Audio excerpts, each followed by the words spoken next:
If you don't have passion for what you're doing, you're not going to keep up. Hey, what's up, everyone? Welcome to another episode of the Managing Partners Podcast. Today, I have a special guest, a blast from the past, I should say. A previous host who we're going to meet in just a second. But first, I want to give a quick shout out to our partner, our sponsor, Answering Legal. Check them out. They're an awesome company. They specialize in answering phones for law firms. And to test them out, I went ahead and had us use them for our phones. And so it's been a great experience so far. But we also have a special deal, 400 free trial minutes. And just go to answeringlegal.com/array and check that out and give them a shot. So appreciate you guys. Now, back to the episode. Who do we have on today? It's my business partner and friend, Erik J. Olson, is in the house. So Well, welcome to the hello, show. Mr. Daisey. Thank you for having me back. I thought we weren't going to have you back on the show. That was the whole point. But, here you are. I miss the days of being a co-host for the podcast. Those were good times, but I had to hand the reins over to you. Yeah. So if you look back at our show, if you're new to the show, or maybe you're a veteran, Erik and I started this podcast together and we co hosted it. So each of us recording multiple times a month with lawyers and guests all around the world. So quite fun. So he's put the time in on this show, but he's doing bigger, better things.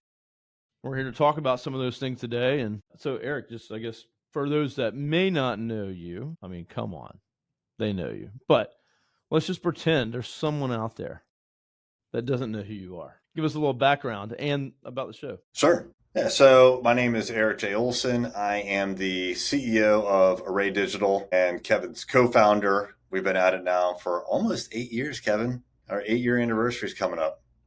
Isn't that crazy? I had to cover this gray up and spray paint it this morning. I would say the same, but there's not really any covering up this gray. I used to have hair just like Kevin when we first started out. Actually, I didn't, but yeah, it's been a good journey. There's been a lot of learning that we've done together.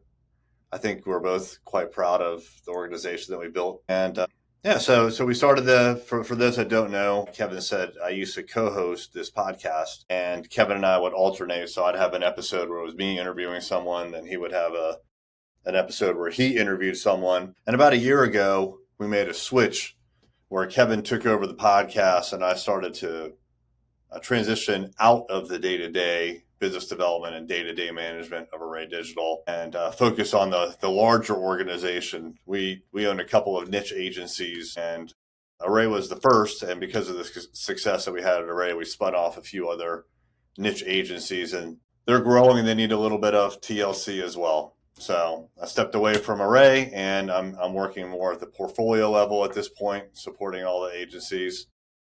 But Array is my baby. I love it dearly, and I'll make sure that it's always successful. Yeah, well, a couple things there, folks. One, if you're a lawyer running your own firm, whether you're solo or running a bigger firm, what Erik has done and what we've done together is, he's backed out of working inside this company, right? And so things you might be trying to accomplish, working on the business, and some of the things that we had to put in place and learn the hard way. Some through people telling us, but you just don't listen. And going back to to all those things. I mean, Erik could talk about a million different things on this podcast today, but we wanted to narrow it down to something that is, tangible, something you can take action on, something that we feel we've done a good job with. And Erik's took it and ran with it, and some of the stuff we do that's unique. But back to where we are, how we got where we are, and how Erik's able to do what he's doing is by putting a lot of these things in place. That you learn in all the books, you read, all the coaches you listen to. At just some point, it sinks in enough to where you actually do it at the pains enough.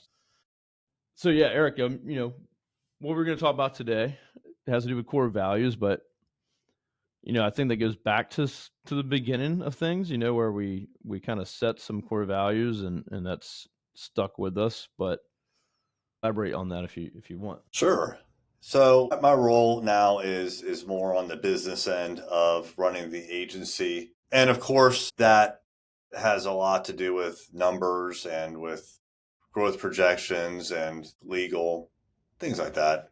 Putting together some programs that are consistent across the agencies like K, benefits, all those kinds of things. And one of the things that you may not think is core to the business of an agency or any business for that matter is really the kind of the less tangible aspects of the business, in particular the squishy kind of emotions and characteristics of a personality, the personalities in a business. But it's one of those core things that has to be aligned between you, your business, and your people, or else it's going to make running a business very, very difficult. So, what I mean by that are things like core values, a belief in a mission, a belief in a purpose. Again, as the business end of the agency, you may not think that I would speak often about those kinds of things because they're very subjective, but they're fundamental to running a good company. And so I actually spend a decent amount of time on things like core values and conveying the mission and the vision for the organization. Like one of my jobs, I heard it said in a podcast recently, a different podcast, that as the founder, you're the holder of the vision. And so you're the one that makes sure you set the vision, but you also have to reiterate it over and over and over again, because in the day-to-day dealing with clients, it's very easy for your staff to forget. So you're the one that has to come in and remind people why you're doing what you do. What is the purpose? What's the meaning behind all of this? And in our profession, and just like with lawyers, but in our profession, using our profession as the example, it can be very easy to just focus in on clicks and search engine result pages and social media views, all the nitty gritty, which is important. But who's the holder, who's the keeper of the vision, right? Let's get back to what's important about what we do here. Just a couple of days ago, someone commented in our Slack workspace about all of the leads that he was seeing come through for one of our clients' contact forms, and how he's responsible to make sure these contact forms are working. And he's glancing at what's being submitted. And what he's seeing is that there are people in the world that have real problems that they need help with. They need a lawyer. And because of the work that we're doing when it comes to advertising SEO, we can attract those people with a very strong need with the people that are very skilled at solving that problem, our clients, the lawyers. And it actually gives us great satisfaction to know that we can use our skills to help people get out of situations that they're in. So, going back to the business of agency, yes, there's a lot of numbers, there's a lot of insurance, legal, but at the very beginning, it's that kind of like soft, squishy, emotional vision. Like, what are we doing here? Purpose-driven organization. And so I'm very involved in that. I'm also, of course, involved in the numbers. Yeah. No, it really is. As entrepreneurs, you see the vision clearly, no problem. You don't have to be told again. I don't have to tell Eric, hey, this is why we're doing this, or like whatever, or where we're going. But your folks, that work for you and your team members, like they're not going to align with that quite as vividly as you. And it's going to be different across different folks. They have to know that why they're here. Is it just a job, or is it a career? Is it something more than that? And you have to create that culture and work on it. It's something that we have to continuously say, hey, guys, here's why we're here. You get caught in the minutia or meetings or the ups and downs of just employment or whatever. It's got to go back to like why are we here? What are we doing? And are they still on board with that? They still believe that? Are they the right fit? That's why we have the core values: hire by them, fire by them.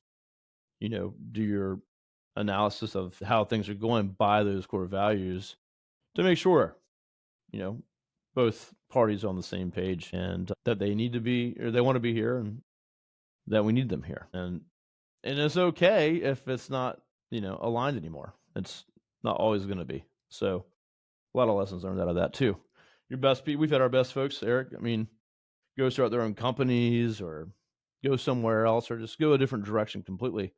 And you're not going to stop that from happening. Yeah, I agree. And we, like you said, we hire by these core values, we fire by them. This is stuff that as entrepreneurs everybody says to us, right? Like you pick up any of these books and it's going to say that core values super important.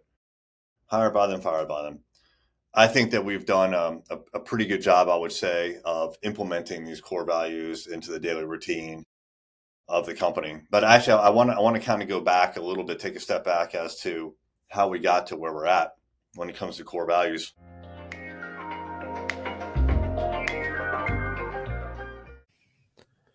Today's episode is brought to you by Answering Legal. Now I just switched my company, Array Digital, over to Answering Legal, and it's made my life a whole lot easier. If I can't get to the phone, their 24/7 virtual receptionists take the call and take them through a full intake process, so we never miss new business again. Now, Answering Legal has been at this for more than a decade, and they specialize in answering phone calls for law firms like yours. They even have a brand new, easy to use app, and they integrate with all the top legal softwares and platforms. So, for my listeners today, we actually have a special deal of a 400-minute free trial offer of Answering Legal services that you can try out by going to answeringlegal.com/array. You can also call 631-437-4803 and use special code Daisey. That's my last name, Daisey. So go check them out, and let's get back to the show.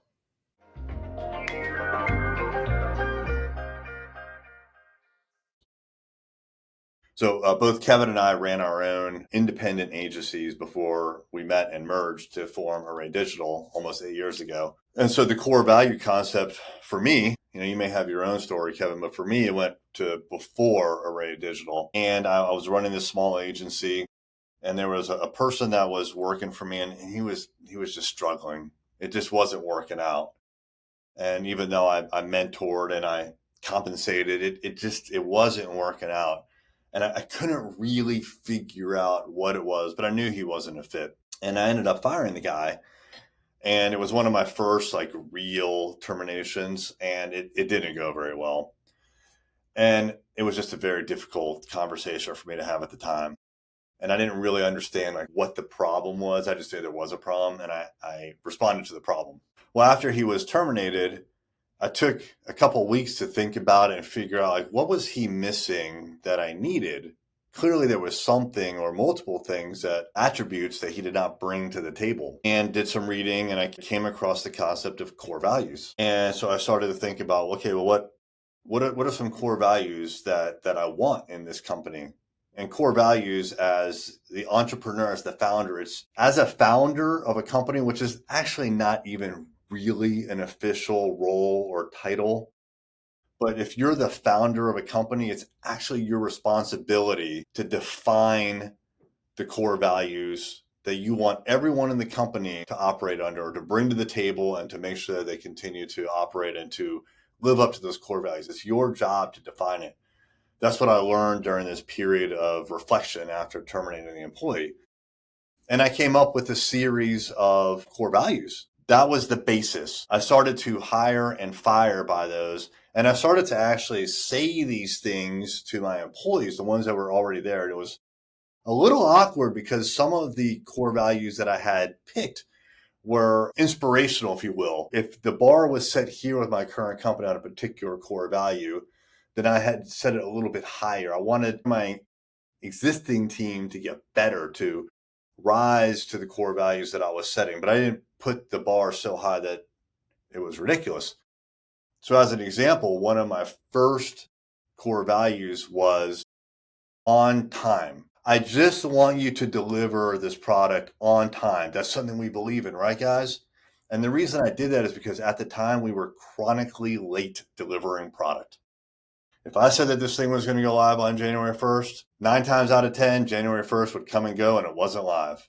Maybe the 15th, maybe February 1st, maybe we don't know.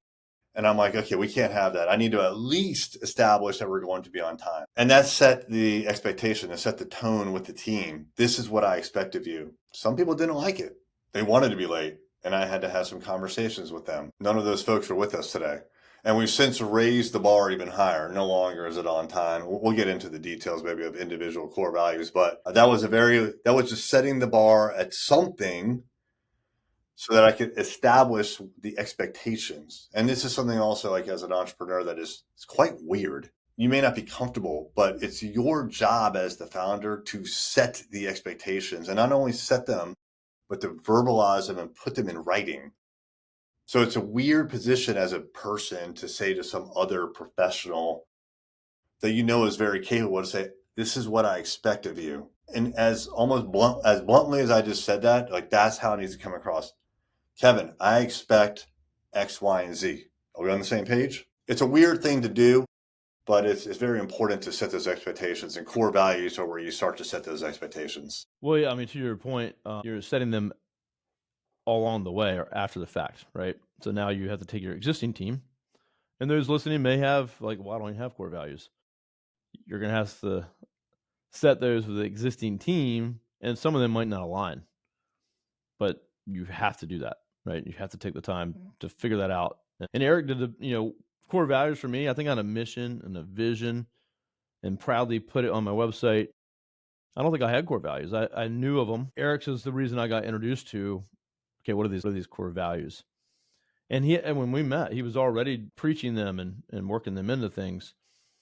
And so, but I still felt like even then, and they were kind of like, yeah, we were they were there, but it wasn't quite nowhere near where we are today. Of course, they've changed quite a few times as well, which we can get into. But yeah, it's something that you have to set. You have to do it as soon as possible. If you're starting a new firm and it's just you by yourself, you need to go through the exercise and say, all right, if I'm going to hire a person tomorrow or next year, what do I want to set? What do I expect from them? What are we going to live by?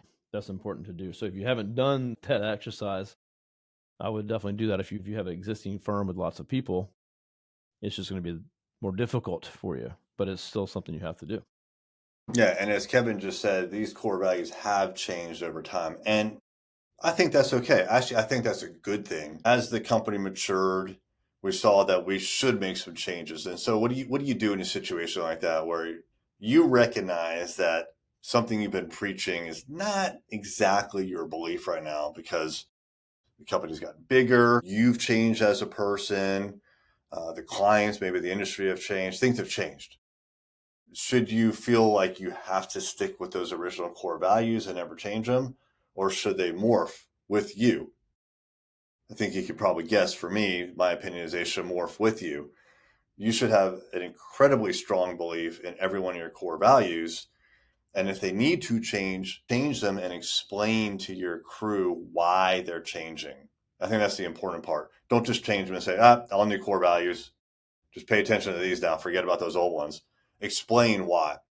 So as an example, one of the core values that I had back in the day was honesty, because I had a problem. I had at least one or two people that weren't quite as honest as I would have liked them to be. And that was a problem for me. So I set the bar, but I brought it down pretty low, saying, you have to be honest. Well, once I rooted that problem out, and the core values helped a lot, just by saying things like, you have to be honest or else you're not going to make it here. Just by saying that, you can root out some of these problems in your organization. People will self-select out. And if they don't, then you can always point to the core values and say, hey, this is a core value and I just caught you in a lie. This is a problem. We can't have that. Well, honesty, it changed over time. I realized that was so fundamental. Of course, that should be a core value. That's something I would expect of any person in my life, period. And it morphed. In that particular case, it morphed to transparency. So not only do I expect you to be honest, but I expect you to be very transparent about what's going on. Don't hide details. Don't hide information. You should openly share what's going on internally, externally, with the team, with your clients. Like, don't hide information. Be honest about it and be forthright about it. Well, So actually, transparency. if you'd like, Kevin, we can go into like maybe one at a time. I was thinking maybe go through the core values, and then we could talk about some of the systems we put in place. Yeah, so absolutely. Yeah. So every day, everyone listening, we have some things that you can put in place, what we do and how we use the core values on a daily basis. So we're going to get into that one sec. I just wanted to mention, yeah, real quick. The bar was set low on some of these. Obviously, you're not going to work here if you're not honest, but that's where we were at the time. And so for me, like we haven't changed them in a while. As we leveled up and the team became what it needed to be, then we could change them, right? And so it's like, hey, these are like, starting points, but they're not really aspirational. And so as we got better, the team got better, the core values had to change to go along with what we expected. And honestly, what the team would expect of another team member if we hired them at this point. And the cool thing is the team now expects these from, one of their colleagues, right? So it's not just Eric weeding out the bad apple, it's the team will bring it forward, right? And so, yeah, I think as we've leveled those up, making the changes was necessary. And I would definitely, if someone says no, don't ever change them. I don't think that's necessarily the way to go. Maybe at some point, like we've gotten to a pretty good point where they haven't changed, but I think we would know if they needed to change. Like we talk about them so often that I think it would be pretty clear. So Do you remember about 2 years ago, we hired a management consultant to do a big project for us? And one of their recommendations was throw out your core values and bring in these other core values. yeah, And we I do. rejected it. We rejected it. It's like, no, no, these core values, this is very meaningful to us. And it's not that we're impervious to suggestions to modify, but to wholesale throw ours out and instill a whole new set of core values to us, that was a deal breaker. And we rejected that. No, we're not doing that. We're sticking with our core values. We believe in these because it's core to our foundation. Yeah, no, it's they might have seen like, hey, these are what work for other companies that we work with, so just plug and play. But no, it's. I mean, the whole team would be like, what's going on? Like this isn't us. So It's not yeah, us. good move on that part. So yeah, but they have changed over time. I remember when we went to Entrepreneurs Organization, which Eric is a member of, a great group if you don't know who they are. But we did a workshop. We're like, "Oh, core values workshop. We have our core values, and this is early days, and it was like honesty, and someone's like, honesty, like that's a given, and we're like, oh. And so that's we started that day we did a workshop and we came out with a quite a few updates to refine some of our core values at that point, and that kind of started us on the path of, well, you can change these, and That's they've right. morphed over the time. So yeah, let's go through each of our core values and talk about each one, and then we'll talk about how to put them to work. Yeah. Well, I'll stick with transparency. So that's our first core value. Probably about 5 or 6 years ago, we had someone working here. He was an SEO. And at the time, we were really struggling with SEO. Remember those days where we were like, how does this actually work? And we hired someone who proclaimed to be an SEO expert. And at the time, again, we were trying to figure it out. And so we took his word for it and we hired him. And he was getting results. But one of the problems that we had was he wouldn't share how he did it. He would explicitly tell us, no, that's my intellectual property slash knowledge. I'm not going to tell you how I do it. And we thought that's so weird. Like you're part of the team, aren't you? And at the time, I believe we still had honesty as a core value. And we realized, well, this guy's not going to work out. It's not that he's being dishonest, but like we need more out of this honesty thing. Like we expect more. Like if you're part of the team, you're part of the team. Like why are you withholding this knowledge? That's the thing that an employee brings to the table. They bring their experience. You hire based on experience and core values, but you hire like someone shouldn't even make it in the door really unless they have some level of experience. That's what they're bringing. So the fact that he didn't want to share any experience or any knowledge was baffling to us. He didn't make it. We very quickly, you know, he very quickly exited from the company. And I believe you and I, Kevin, at that time, we talked about it, and we're like, all right, like this honesty thing is close, but not quite, and we changed it to transparency. So what we want from transparency is we want not only for our folks to be transparent to their team members, to their clients, but to be perceived as someone that is transparent. And that's a significant part of it. It's not just doing it, but being perceived by the other party that you're actually living up to that core value. Because perception is reality. And so if someone doesn't feel like I'm being transparent, then I'm probably not. And so there's that soft, squishy stuff, right? It's not just doing this thing, but it's conveying that you're providing all the information that you have to people. So transparency, interestingly, it's for me, like that's the core, like that's the super basic core value. It's actually not cited a lot within our team because it is just one of those basic tenets, kind of like honesty. It's a variation of honesty. It has to be there.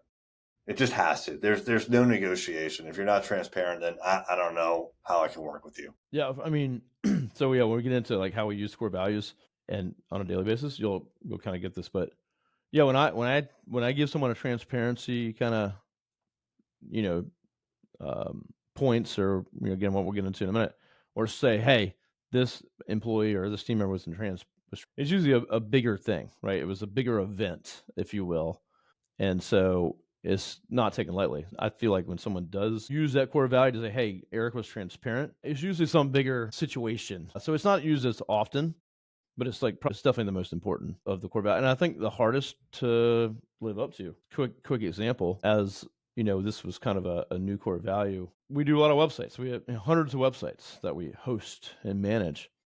And we had a client website that was down for like 20 minutes on a weekend or something like that.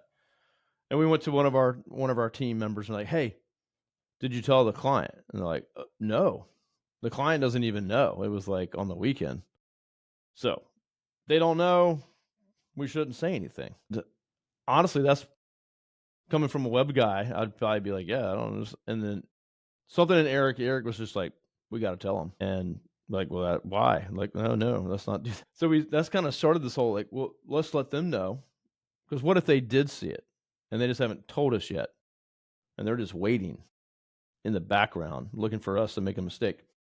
And so that kind of changed the conversation. Okay, well, yeah, what if they did see it? And on Monday, maybe they're gonna blow up about it. So, hey, by the way, client, your website was down from this time to this time. We saw it. Here's what we did to fix it. Here's what we think happened. Client was not mad at all. They appreciated that, and that kind of became the trend with that. After action reports, lessons learned, digging deep and saying, hey, what did happen? Not pointing fingers at people like, hey, Erik's the problem. He did it. Hey, what happened? Let's break it down. Let's look at timelines. Let's give that report to the client. Never have they been mad at us or fired us when we do something like that. They actually appreciate it.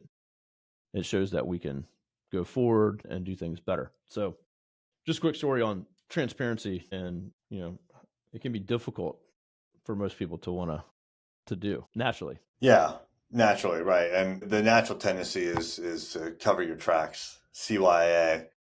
But which is worse, the crime or the cover up? Well, typically it's the cover up. So what I've found is actually by being transparent in any regard, business, personal, if you're transparent, especially when you screw up, which happens to me every once in a while, okay, a lot. No way. If you're transparent, it's almost like you're disarming the other person when you say, "Ooh, hey Kevin, I screwed up, man. You probably don't even realize it, but like I screwed up." And now all of a sudden, like I've just almost like recruited Kevin in this example to help solve the problem versus Kevin doubting my intentions, doubting what actually happened. Now we're partners in trying to solve this common problem. So transparency, incredibly valuable to us.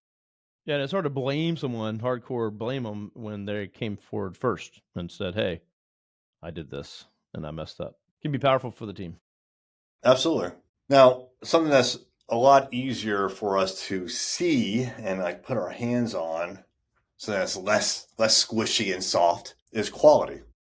Although there is a lot of subjectivity to that, but most of us can look at something and determine if it's quality work or not. So quality is our second core value. Now, the reason that this is a core value is because, frankly, some people don't value quality. There are certainly companies out there, agencies and beyond, where quality is not something that they value and they're pumping out quantity, or they're just a sales organization and they don't really care about like the actual implementation. Well, that's something that we just can't live with. We have to believe that we are providing the best quality product that we can based on the situation. Now, I'm not saying it's going to be the best quality ever in the universe. That like there's okay, let's get real. Are there other agencies or other companies that are doing higher quality work somewhere in the world? Absolutely.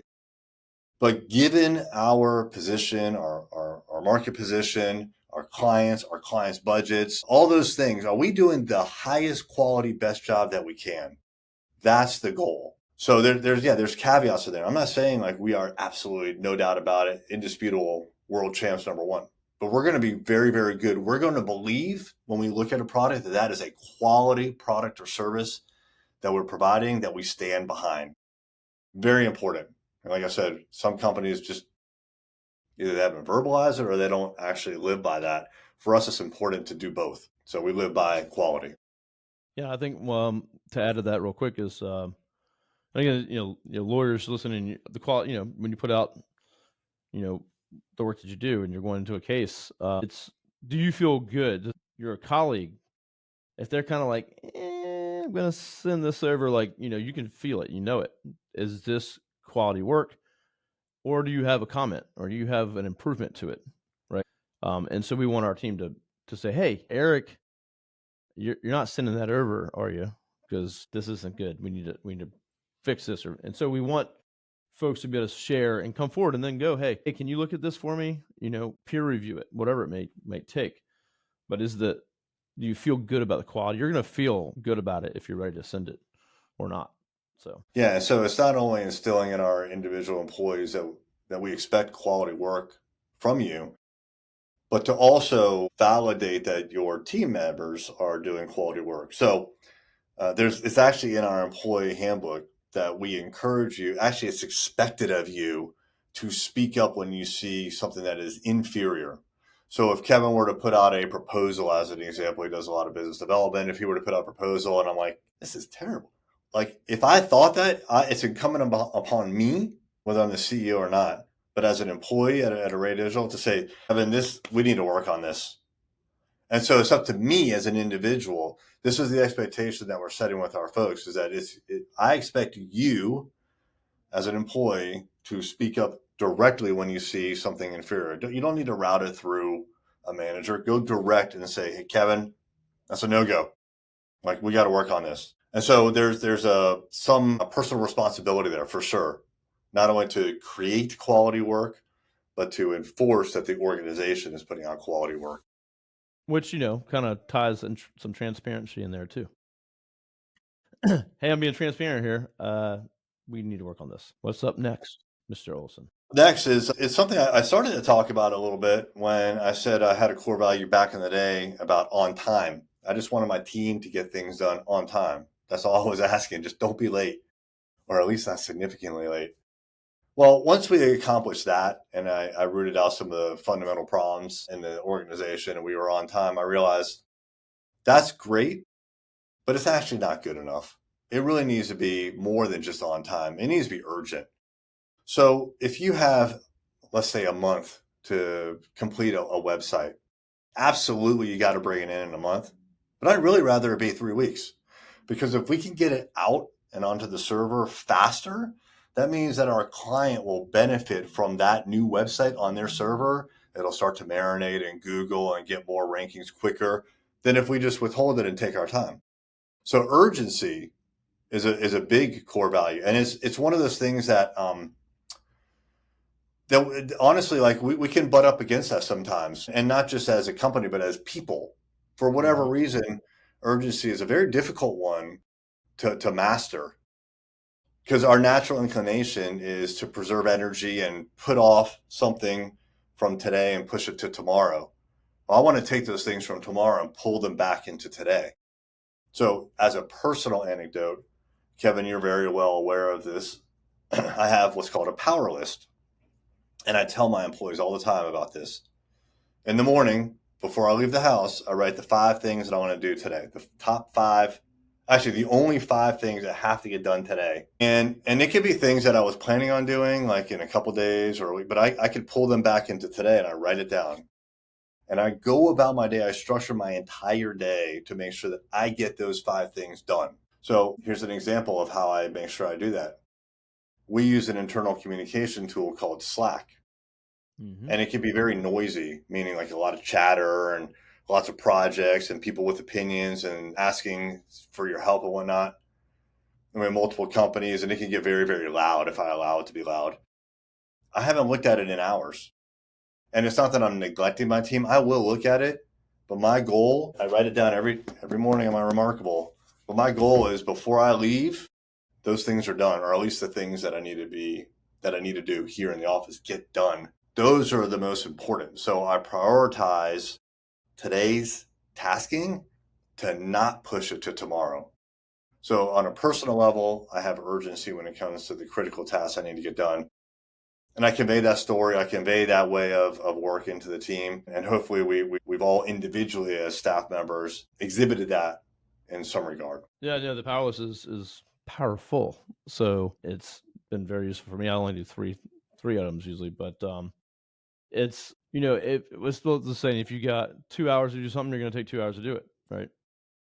So your mind's going to work that out to make it take 2 hours. So it might take you 15 minutes, but and think about that across all the tasking and things that we have to do as team members or whoever, how much that can impact you over time. So just having urgency with what our clients need, pushing deadlines, getting things done that are important first is massive. And it's just a problem that's in our industry too. I think is having that urgency. So that one's a huge one, and I use that one quite often on a daily basis. Yeah, and the listener or the viewer may be thinking, well, that must be nice to be able to do that, right? Like, but I've got all these fires I got to put out. This will help you put out the fires, get caught up, and then you could even start thinking into the future. So we've gotten to the point, and I say we because it's not just me that benefits from like the power list or like the urgency, but like we/I have gotten to the point where I can look weeks, months, even years into the future and be like, all right, what do I need to do now to set up that thing that I want? Actually, I want to show you this. This Show is, tell. I mean, this is us in 2030 after we've hit our goal of $100 million agency. It's visualized, right? Like by doing these, in order to grow a company that big, like you can't take your time. And so you have to be not only putting out the fires, but creating a structure to think years ahead and start putting the wheels in motion now in order to achieve those goals. So Yeah, urgency if is you're just putting out incredibly important. if you're just putting out fires of the day, guess what? Tomorrow's going to have a ton of fires too. And so then you're just always stuck in putting out fires. And you're never getting the things done that you need to get done. Not that the fires aren't important. You got Leave to put out room. the fires. Yeah, leave room for the fires and make sure you get your other stuff done. Yeah. Yeah. Yeah. Clearly, you, Awesome. you you have to put out the fires, but you don't want to spend your days doing just that. So let's be urgent about it. Let's put things in place today when we just naturally want to wait until tomorrow or next week or it's a Friday. I don't want to do it. No, do it on Friday. Like, let's get it done. Let's move on. Focus on a new problem instead of dealing with the old problems. Love it. What do we got next? What's next on the list? Next, so there's 5 core values. We've hit 3. So we hit transparency, quality, urgency. The next one on the list is winning. Now, winning is the concept here is I want it to be natural for us to believe and experience the feeling of winning. There was a time where things weren't going well. We were losing clients, we were losing employees, maybe we were losing money, and it became almost accepted. And I was like, oh, no, no, no, no, no, no. It's not acceptable to be not winning. So the norm needs to be winning and winning on a regular basis. It shouldn't feel odd when you win a new client, when you get your client great results, when your client is growing their business because of the work that we're doing and they're doing. But that shouldn't be the oddity. It should be normalized. So winning needs to be normalized around here. So that's one of the core values that we talk about a lot, actually. Whenever someone sees that like their advertising campaign has done well, or their keywords are ranking, or we got a new client that came to us as a referral, that's winning. I like the feeling of winning and I want to do more of it. Yeah, and then celebrating the wins, small wins, internal wins, teams, getting promoted or whatever it may be, but just constantly trying to up our game, but not being surprised from, oh, we landed that big client. Of course we did. No, that's normal. We expected it. So I love that one. I use that one a lot. Yeah. Yeah. Yeah. Well, that's 4. That So one's pretty. transparency, Yeah, quality. that one's pretty easy. Yeah.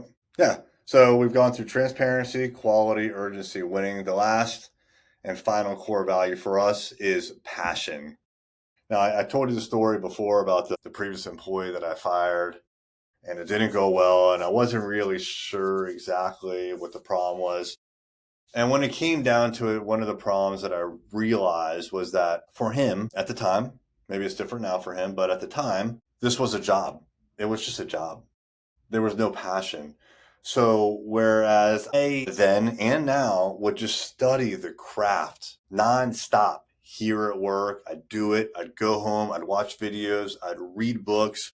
I'd read blog posts. We had a podcast, you and I, Kevin, called Journey to $100 million, where we were talking about growing our agency. We did the Managing Partners podcast, where we're talking about getting into legal digital marketing. Like we just have so much passion that when someone finds their way into the organization that completely lacks passion, this is just a paycheck for them, it's a clash of cultures. And so people here have to be passionate about it. They have to be passionate about what they're doing, passionate about helping their clients.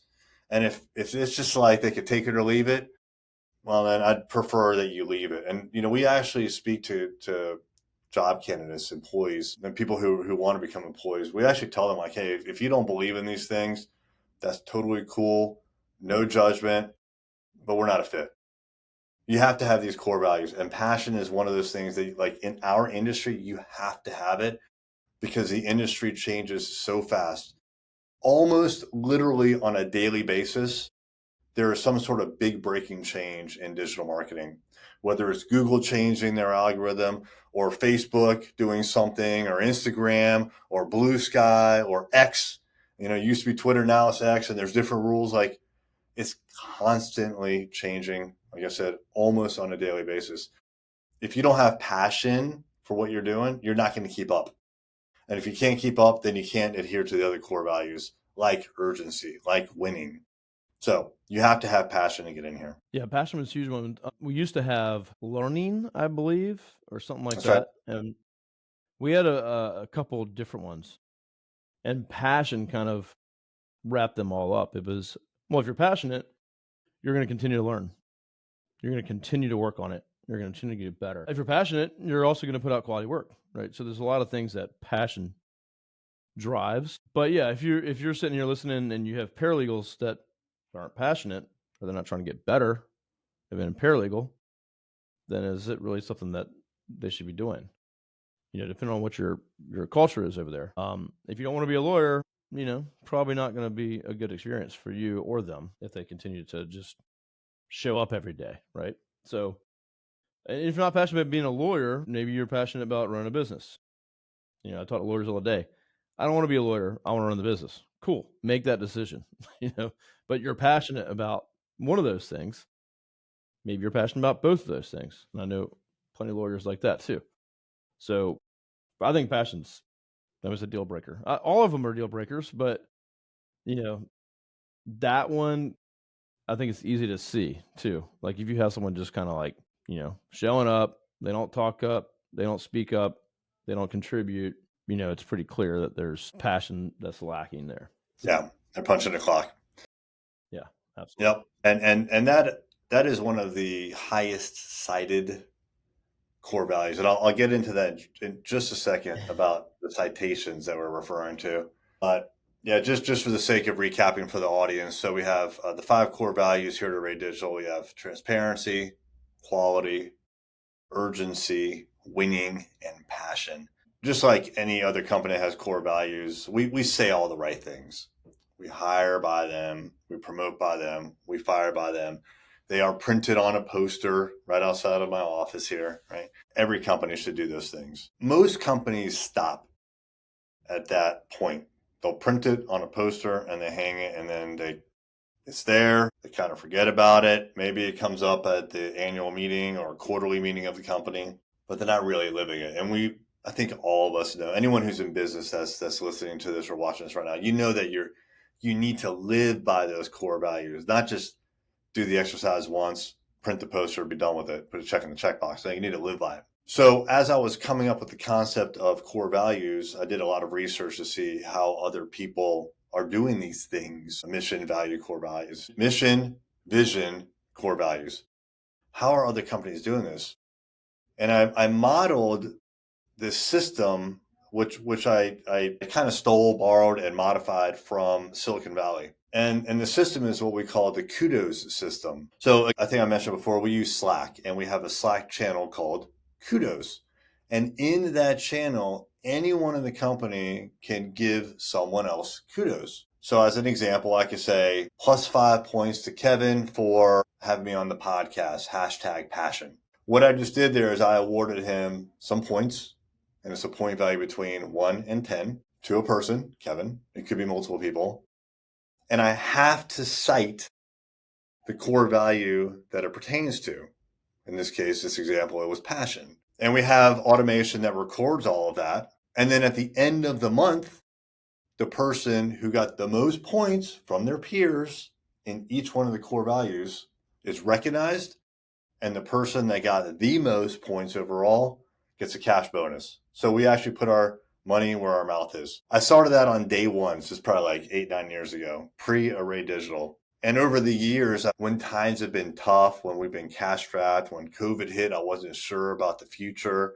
I've always thought about, well, maybe this is the opportunity to cut that, stop giving away that cash bonus. But that's one of the things that we kept the whole way through. It's never changed. We've always given a monthly cash bonus. And now that we have multiple companies, we do it on one bonus for company one bonus for company two. It's that important. So it's a small amount, but really what we're doing is we're taking the time to recognize the individual. Kevin, you had the most kudos this month. Well done. So we're publicly recognizing. If we're in a company meeting, that's part of the slide deck, and everyone claps and they do hearts on the screen and all that stuff. Yeah, no, Very it's great. important. I mean, it was the coolest thing I saw. When we got together, and it's not just that though. It's we recognize someone on a monthly basis, but as we're talking right now, even if I went to Slack, you'd see kudos coming in.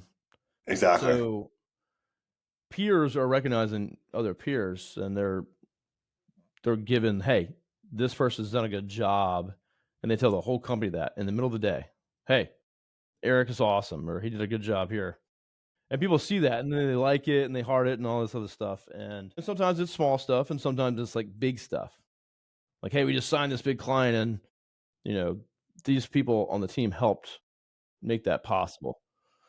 So, so Yeah. it's a Actually, if you daily. don't mind, Yeah, go ahead. I'm looking at it. I'm looking at it right now. I'm not going to say exactly what it is, but I'll give you the gist. +10 to Hakobo for putting together material to help clients with the portal login and jumping on an urgent request from a client. #urgency, #passion. So 2 core values were cited there to Hakobo. Here's another one right after that. +10 to Hakobo for his diligence in ensuring our client receives all leads in all the places they are designed to go. Hakobo Go is figure. killing it right now. He's racking up the points, and it's great. I love seeing this. Here's another one to Hakobo. Here's one from you, Kevin, to Wyatt. So, what's great about it from my perspective is, one, our team is self-reinforcing these core values. You have to put a core value on those kudos, or else it'll get rejected. It will come back and say, I reject your entry because you did not cite a core value. We've programmed that in. So what's great is, you and I, Kevin, as founders, we came up with these core values and we modified them over the years. But now our team is actually on a daily basis, multiple times a day, they're citing them. It's very humbling to me. But also as as a CEO, you start to lose touch with all the things that are going on. I did not know that Jacobo had done these things until I just read it. I wasn't aware. And so think about all the things in your company that are happening behind the scenes that you're just not aware of. So these kudos actually are data entry points into the annual review. That's another thing that we do here that's a little bit different. So the kudos system is a voluntary. I am voluntarily giving someone else, like Kevin, points, even though that means I probably am I'm less likely to get the cash bonus, but I want to give Kevin the points that he deserves to my detriment, right? If you think about it from like a game theory kind of perspective, because he deserves it. And then that will get pushed into as input into the annual review. So the annual review, we've incorporated the core values there as well. The supervisor has the 5 core values, and their instructions are to grade the person being reviewed by each one of those core values on a scale of A plus to F. And not only that, but why. So I may say something like, let's just say I were reviewing Kevin. I don't do his review, but let's say I was, and hey, he had a couple oopsies this year when it came to quality. I'd put in there something like B minus. Kevin, you had an oopsie here and an oopsie there, and it cost us a client or it cost us a bad review or something. I would cite this specific example, but link it to a core value. Or just the opposite. Kevin, your work is flawless. This client left a Google review for us saying how amazing it was to work with you and all your numbers were spot on. Good job, right? A plus. So those are the kinds of feedback that we give in a very formal annual review kind of setting based on the core values. Yeah, and you can see if they've been giving kudos or receiving kudos, make sure they're participating as well, right? So it's not just is anyone siloed? Hey, they're not getting any and they're not giving any. That's potentially a problem, right? That's right. I think one of the coolest things is you could pull any of our team members off the street and they could actually tell you all of our core values. Like, I'm confident in that. Maybe not the descriptions, but they could definitely cite what they are. So, because they literally use every day. Every day. Yep.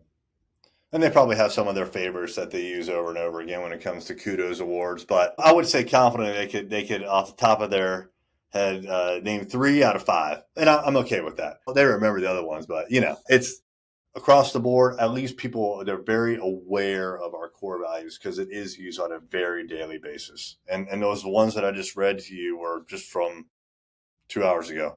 Several of them. There's probably half a dozen from today. Yeah. And that's the crazy thing. Like, so think about if you have core values or a vision, your mission, if you just cite them once a year, like we use them on a daily basis. And Erik still believes that someone probably might miss one or so, like that aren't used as much. But literally, that's how much you have to drill this into your team's head. Like you gotta continue to talk about your vision, your mission, why we're here, and who we're looking to be here. Don't expect them to have the passion or excitement about your business as you do. So you gotta have to continue to get this stuff in front of them. Yep. Yeah, and again, as the founder, as the person running the company, it's your responsibility to be the keeper of that vision and the core values. You have to maintain the spirit that you established in the beginning. One of the things that I did recently was I recorded several videos, about 12 videos, where I stepped the employees through the employee handbook. And the employee handbook starts very early in the employee handbook. Page 1 or 2 is the core values. And I did an entire video just on the core values. Never mind the mission, the vision, and all the details that go into the employee handbook. We start with the core values. And I want to make sure that I explain to every single person, they hear it from my mouth, these stories about why these core values are important, how we got to where we're at. And I wanted to preserve it as well. So it's important enough to me to spend the time to record a video and to archive these thoughts and get it out to the entire team, I'll do it. That's time well spent. So again, just like you were saying, Kevin, it's incumbent upon the founder, the leader of the company, to continuously repeat yourself. And you probably think to yourself, I just said this last week. What do I really need to say it again? Yeah, you need to say it again. You're the one. It's your responsibility as the leader of your company to make sure that your folks are hearing it over and over and over again. And you have to believe it, because if you don't believe it, then they'll see right through you. Yep. 100% transparency. Hashtag. Hashtag. So I get points. We're giving points every day. We get monthly winners that are recognized on our company meetings that we have. And then what do we do? And then annual reviews. So they're using them. But what's the new thing that you just added a little extra thing to the top of that? Yeah, we added some, so we wanted to do more. I wanted to do more. And so, yes, we hire by core values. We promote by core values. We fire by core values. They go into the annual review. We cite them on a daily basis. But one of the things that I wanted to do is I just wanted to make a bigger deal out of it. Again, I feel like this is my responsibility. I need to make a big deal out of these core values. And I wanted to have some sort of tangible award that I could give to people that were exemplifying these core values. And so I came up with this concept of we have kudos already. I jokingly call this next thing the cooties, but it's where we have our kudos award winners receive a physical trophy once a quarter. So we have collectively 45 our 3 companies right now. And what I do is for each core value, I look for the quarter to see who got the most points in each of those core values. And then we select an award, have it printed up in their name and whatnot, and we present it to them at the company meeting. So here I have an example of what I jokingly call a cooties. This is a Cootie Award. So this is something. This is a heavy That's glass legit. art. It's legit. What I want is this was won by Trevor in the first quarter of 2024 for transparency. I want people to be proud of the fact that they got this, put it up on their bookshelf, either at work or at home, and keep it forever. So that's the quality of trophy that we're after here. We want to do something that's significant, heavy. It feels is physical. I want them to receive it. For our remote employees, we send it to them. I'll do a handwritten card as well. We're trying to make a big deal of these things, and we only give 5 of these out every quarter. We've had our first 2-time winner. We started doing this in the first quarter of 2024. But yeah, we've had a 2-time winner, which is totally cool. You know, I want people to fill up their bookshelves with these awards and keep them forever. So it's yet another expense, but what better way to spend money than on what's valuable to your core values? Yeah, it's really gone over well. And then Eric, I mean, this is a really nice awards. They're not cheap. They're I guess they're hand blown or hand made glass, and they're different too. So they're not all the same looking. But yeah, it's something that you would be proud to put on your shelf or wherever, Yeah, and keep them it's forever. I hardware. mean, it's something. It's showing that, hey, if you're not here at our companies anymore, hey, I did this, I accomplished this, I was showed this value, right? And I was recognized for it. So yeah, I think there's been huge impact. The videos of the team around the country, showing a video or a picture of them with their awards has been really cool to see. So, but yeah, just another way to make a bigger deal out of it, like Eric said, and you can bet people are excited when they get that award. Yeah, and we just started doing it in 2024. We'll probably up the ante again at some point and have yet another cash bonus that goes along with it. Right now, it's just the award, but I want to make a big deal out of it. I want to recognize people, not only internally but publicly. So, like, I'll put it out on my Instagram and Facebook and all the places you would expect. I'll highlight our folks. I'm very proud of what they're doing. They're doing a great job. And so, the people that are exhibiting these core values the most, that are living by them, they deserve the recognition, and I'm happy to give it to them. Yeah, and then again, they were the cool thing is that they were put there by the other team members. So it's obviously it inspires the other team members to want to be there too. But at the end of the day, the team put them there. It's not like they're the best salesperson, so we're just going to make them the award winner. They have to live by the core values in order to get those awards. Yeah, that's a good point. It's very democratic, about as democratic as it gets. It's not me saying, Trevor, you get this award. Kevin, you get that. No, like these are your peers over days, weeks, and months that are giving you these points. It's very meaningful to them.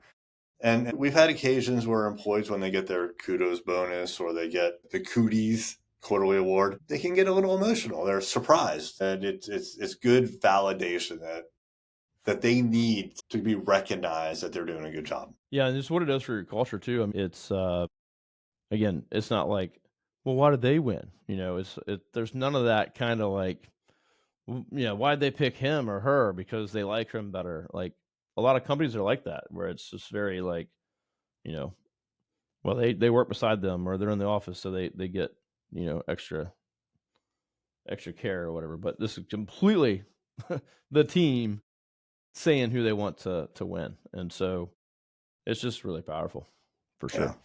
yeah, Good job, Mr. yeah. Olson. Well, thank you, Mr. Daisey. Yeah. Couldn't have done it without you. Hashtag passion and winning. So, I guess to kind of like bring it back to the first part of this conversation, as as the leaders in a company, as the founders, I think it's what I've where I'm at right now is I've concluded I need to be very visible and very active in the fundamentals of the business, things like core values, mission, vision. I need to be the one that says these things over and over and over again. So that's almost, if you will, like at the beginning of the process.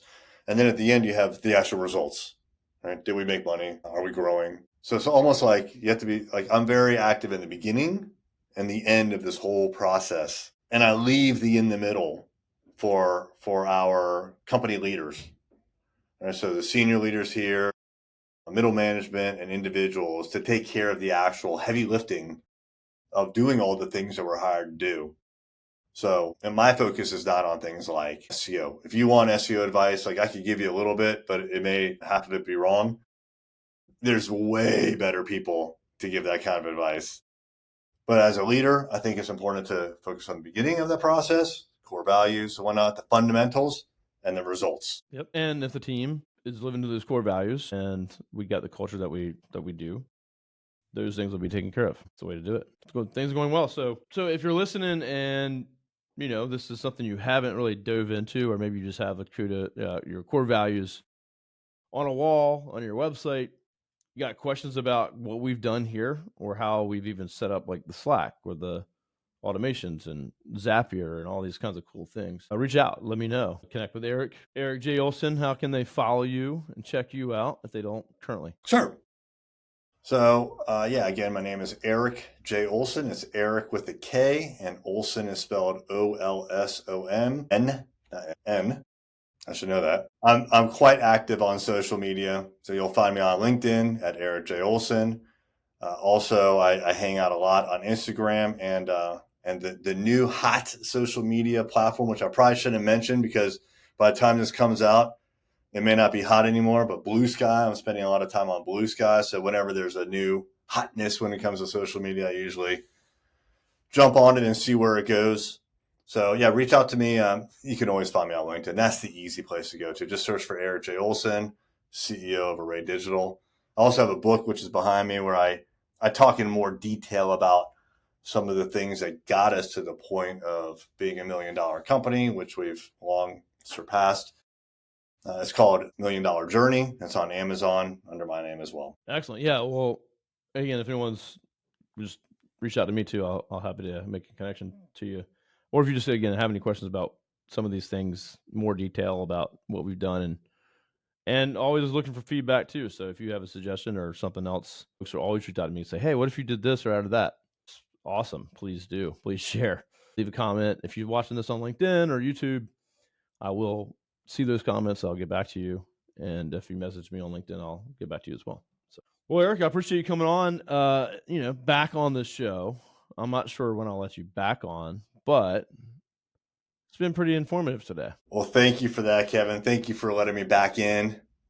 But this is your show. You're doing a great job, and I appreciate what you're doing here. Hey, it's about the listeners and the guests.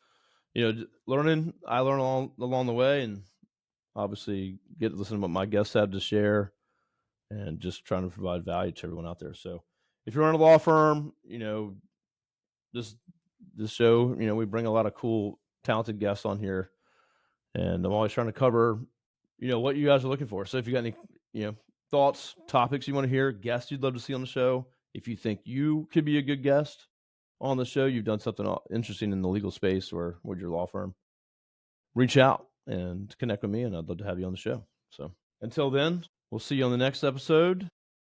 Erik J. Olson, I will see you probably this afternoon somewhere in the office. Thank you, Kevin. No problem. All right, everyone, get out there, crush it. We'll see you soon.